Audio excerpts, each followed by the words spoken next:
Good morning. It's Thursday, January 25th. Thanks for joining us for this edition of Up to the Minute. I'm Sade Campbell, the Strategic Enrollment Communications and Social Media Manager here at HCC. Pleased to be joined by my co-host today, who is Dr. Rima Adil, our HCC Northwest Dean of Student Success. Good morning, Rima. Hello, Sade. Hello, Houston. We are live on the Houston Community College District Facebook page and YouTube. We are also on X, LinkedIn, and on HCCTV at noon, 5 and 10 p.m. Monday through Friday. Thank you for that. Well, today is Thursday Family Fun Day, as it often is here on Up to the Minute, and we'll learn about the Lunar New Year lantern display with our guest, Justin Lacey, who's the Director of Communications and Community Engagement at the Houston Botanic Garden. Good morning, Justin. Good morning. All right, you and Rima are going to have an awesome conversation about what I know is going to be such a great event to the community. But first, we're going to hear from HCC's Honor Society about a special research project it's been working on about the importance of play in prisons. Yes, you heard right, play in prisons.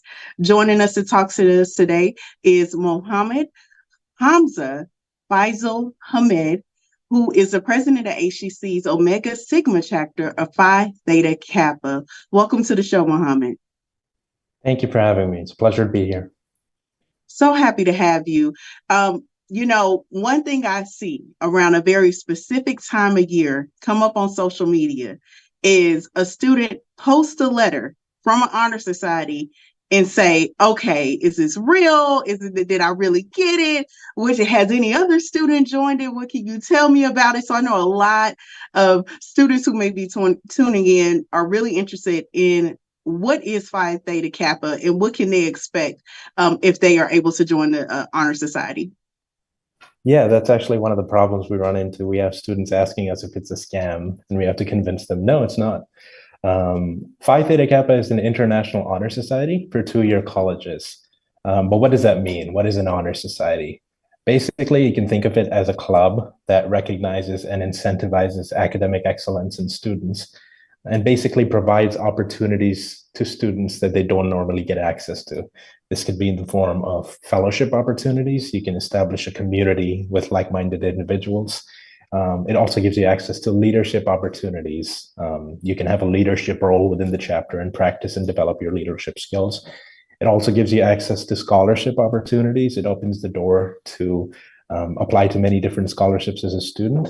And most importantly, it gives you the chance to be of service to your community.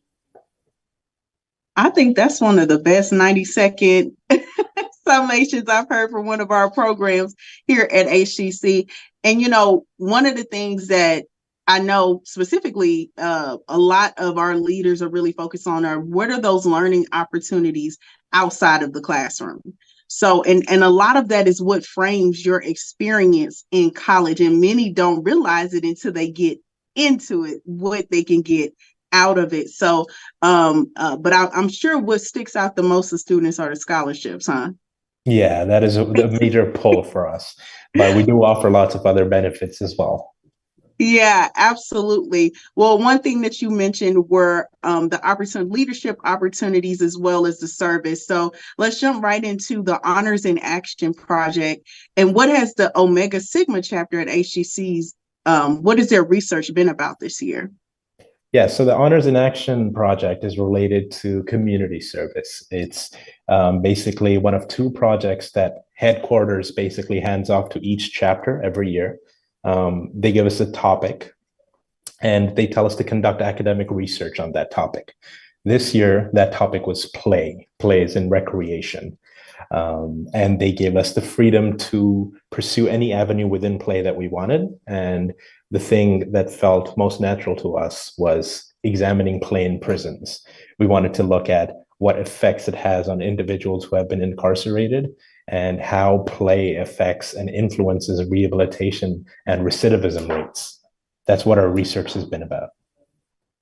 That one is something I've worked, outside of HCC on a lot of activism that is connected to criminal justice reform. And for those who may not know, recidivism is the rate at which someone will return to prison after they get out. They have a lot that is going against them, but a lot of what the programs that are geared towards individuals to help with when they come out, that they are able to reintegrate into society, are connected to. We have a program at HCC where they can get their college credits.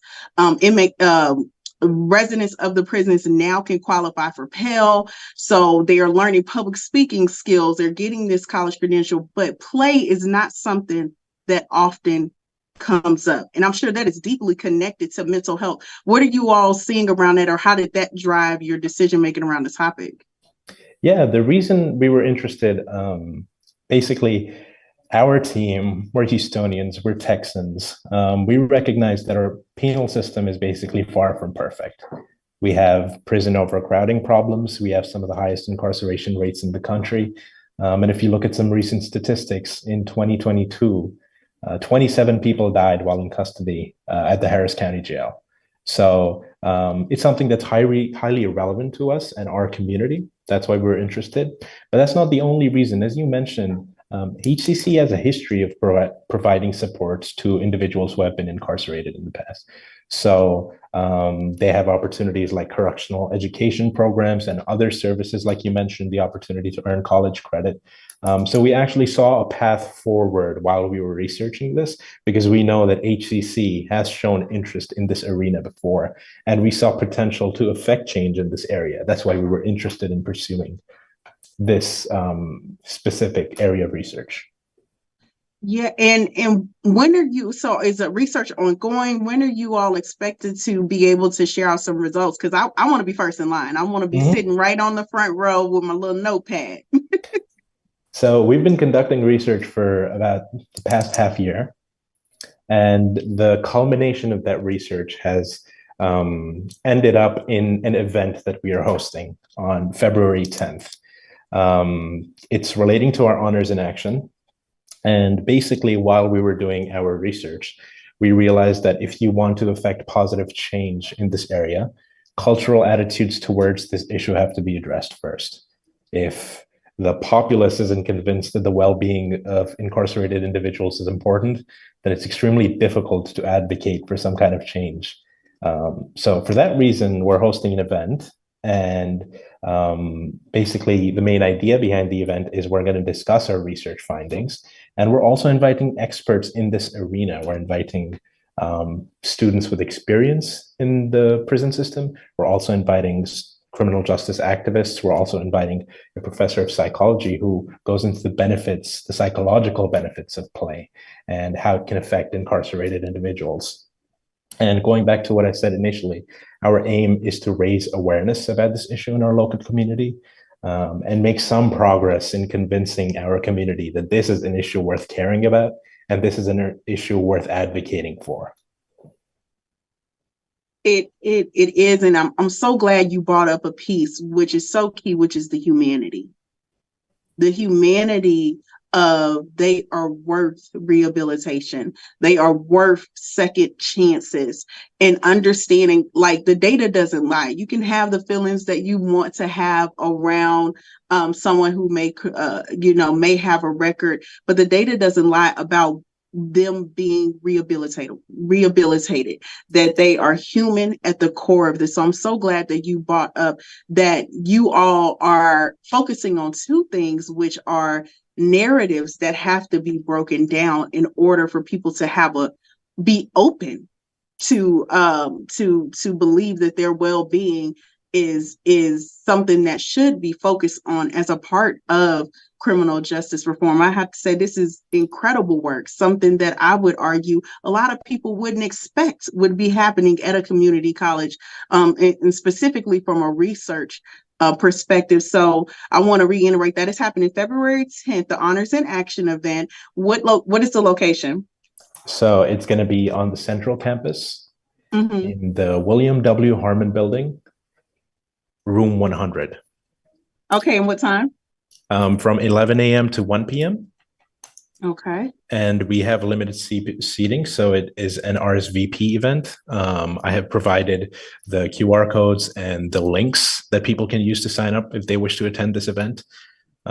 So, people will have access to that, and I hope to see a lot of people show up there, and lunch will be served as well. So yeah, well, there it is right there. And I am assuming that if you are wanting to learn more, you shared earlier more about what Phi Theta Kappa is, but if you're wanting to learn more about the organization, they would be able to do that at that time as well. I want to thank you for joining us, Mohammad.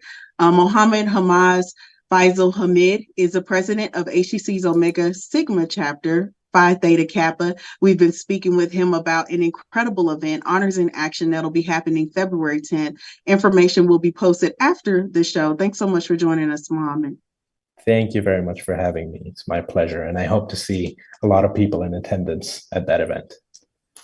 Thank you. All righty. Great job, Sharde and Mohammad. It was a wonderful.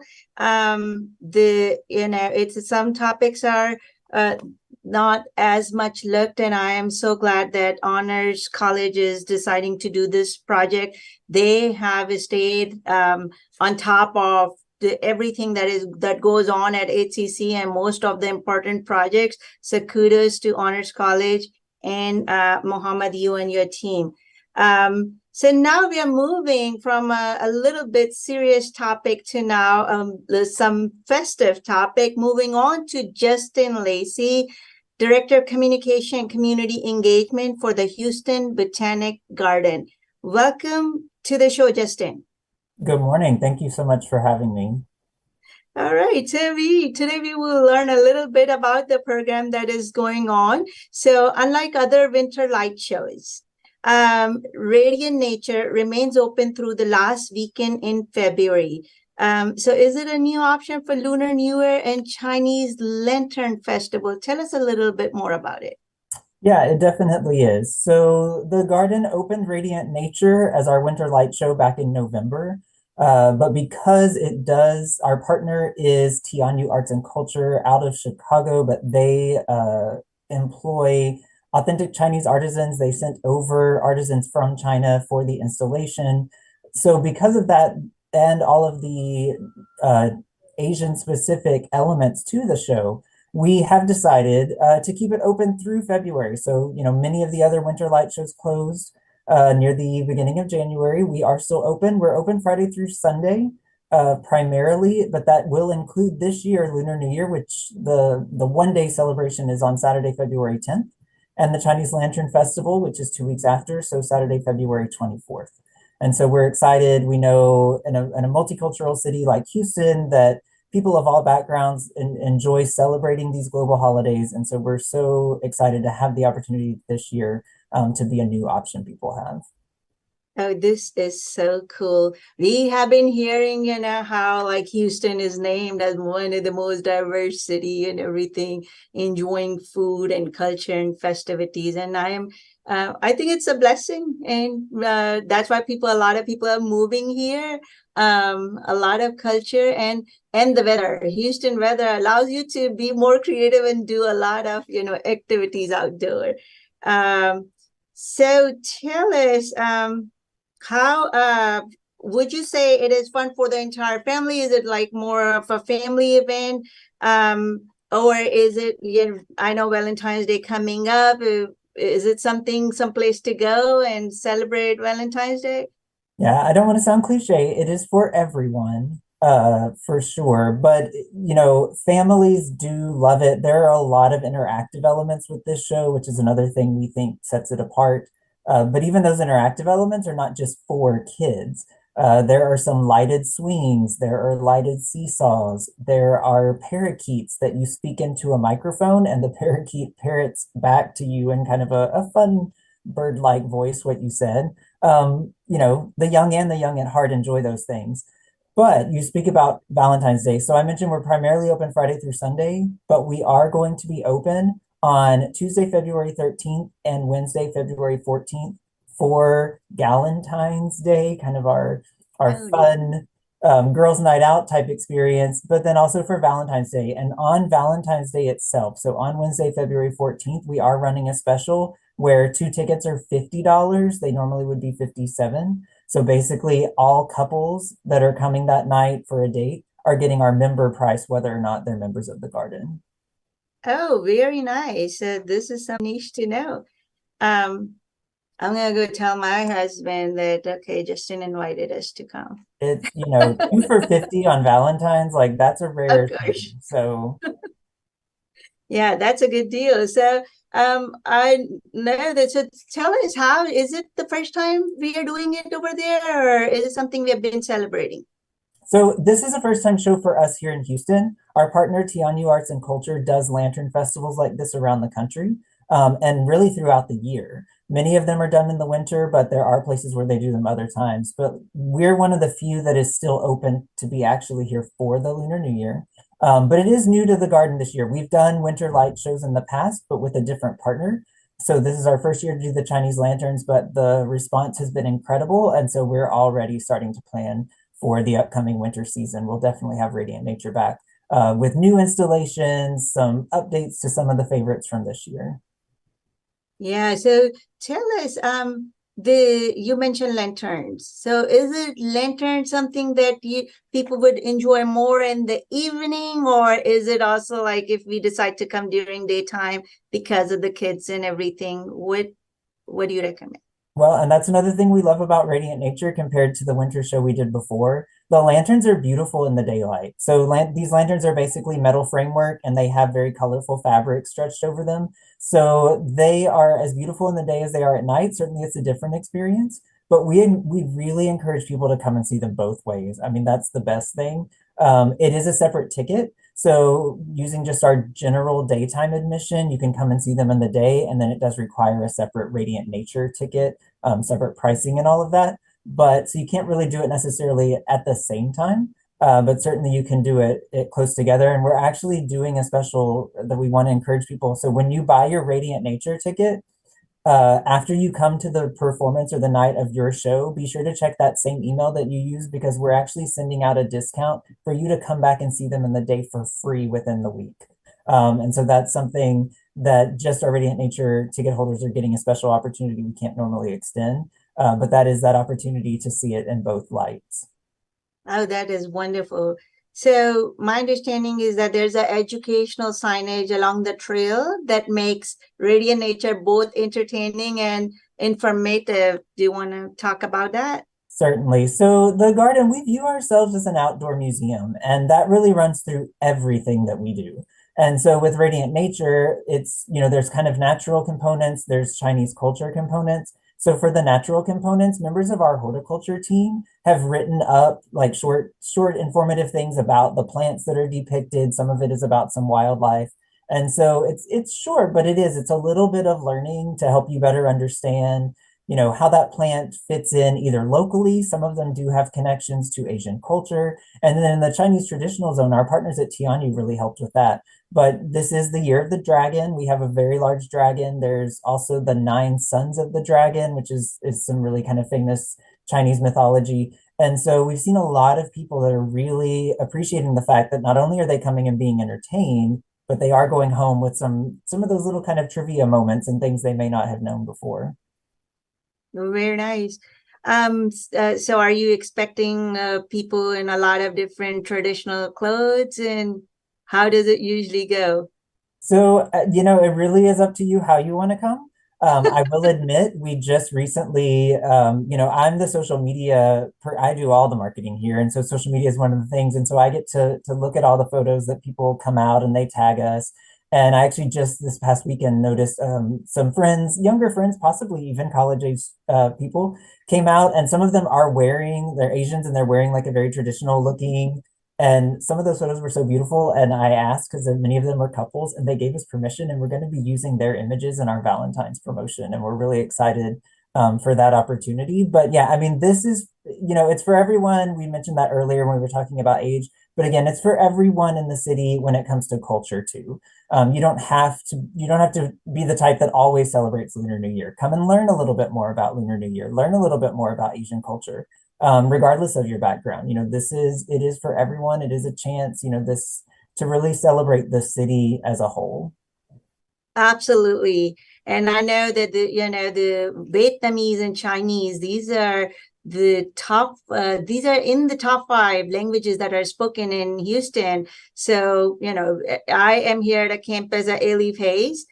We have a lot of Asian community. So last year we celebrated Lunar New Year here. I dressed up. I went and got myself Asian dress, and that was really neat. Our president, he also dressed in those Asian outfit. So Justin, are you planning to wear something traditional?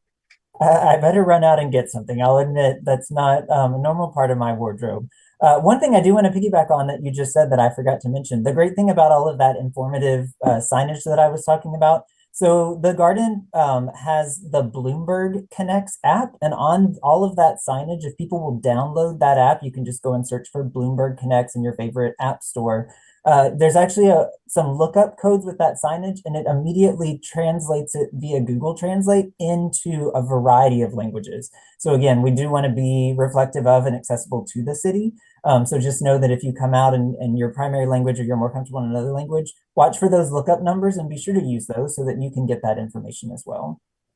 Oh, that is awesome. So finally, tell us, I know you already mentioned about the ticket prices and everything. How much is it? And then, and we will be displaying all this through the flyers. Of course. So the show is $28.50. That's the regular price. That's for all tickets for ages 4 and up. Ages 3 and under are free. Again, garden members, if you have a garden membership, you qualify for a discount. It's $25. We do have a group rate as well. If you get 10 or more people together, you're welcome to call our box office at 713-715-9675, and you can do the group rate. But for all other tickets, you can do that online. And the website is hbg.org. So it's like the first 3 letters of Houston Botanic Garden.org/radiant nature. And there's a button there that says secure your tickets, and it's an easy process from there. Awesome. And do note that there is a parking options as well. So there's a $10 on-site option in addition to the $28.50 tickets, or there is a $5 off-site park and ride that goes from the Monroe Park and Ride. Awesome. Thank you so much, Justin. Thank you for being on our show. Justin Lacey, Director Communication Community Engagement for Houston Botanic Garden. We will have all this information posted after this show. Thank you for being here. Oh, you're welcome. And don't miss it. You've got 1 month left. So all right, we got it. I'm getting my tickets today. Back to you, Sade. All right. Well, on the heels of a great interview about an event here in Houston, we're going to wrap out with some news and events happening around HCC. First up, we have our business plan competition, and we have a deadline coming up for it tomorrow. The free advising training for the 2024 HCC business plan competition is only available if you apply soon. They're accepting applications through Friday, January 26th.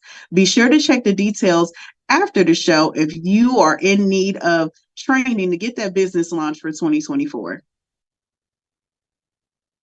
And next up, we have a drama open call. The students, your chance to shine. The students interested in showcasing their talents on stage and backstage for HCC's drama production can attend this open call. No experience necessary. 7:30 to 9:30 p.m. Tuesday, January 30th, Stafford Fine Arts Center. Check our post after the show for more info. All right. And if your resolution this year was to get in better shape, our HCC Recreational Sports has some things going on that'll help. They'll have Jump Rope for Heart, where HCC students will compete in friendly jump rope challenges for small prizes. It'll be happening from 11 a.m. to 1:30 p.m. Tuesday, January 30th at our North Line campus. Details will be posted after the show. All right. Next, we have an Eagle Promise. This is the best kept secret here, but I'm giving it out. It's a degree for free. Eligible students have until September 30th to apply to the Eagle Promise program. If grants and scholarships don't cover the cost, a degree or certificate at HCC, Eagle Promise dollars will.